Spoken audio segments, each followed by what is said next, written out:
Madam, আপনাকে আজ party অফিসে ডাকা হয়েছে। রাত 10টায় মিটিং আছে। এত রাতে আমার যাওয়া হবে না।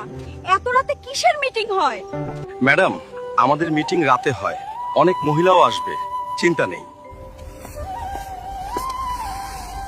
হায় ভগবান, এখানে তো কেউ নেই। আমাকে একা ডাকলেন কেন? মিটিং হবে, আপনি চিন্তা করবেন না। আমাকে বাড়ি যেতে দিন, আমি মিটিং এ থাকতে চাই না। যখন চলে এসেছেন আমাদের অনুরোধটা পূরণ করে দিন, আমরা আপনার লাইফ সেট করে দেব। না, একদম না। পুলিশ মশাই, ওরা আমাকে মিটিং এর জন্য ডেকে এনে আমাকে শ্লীলতাহানি করেছে। ঠিক আছে, আপনি চিন্তা করবেন না, আমরা দেখছি। ওরা আমার লোক, ওদের কিচ্ছু করবেন না। না, কিন্তু ওরা অপরাধী। এটা পশ্চিমবঙ্গ, এখানে আমাদের আইন চলে, ওদের যেন কিছু না হয়। ডাক্তার, ওরা আমার লোক। এই রাজ্যে মহিলারা নিরাপদ নয়। মহিলাদের সুরক্ষিত করুন, অপরাধীদের দমন করুন। বন্ধ করো অপরাধীদের অত্যাচার, পরিবর্তন করে গড়ুন নতুন সরকার।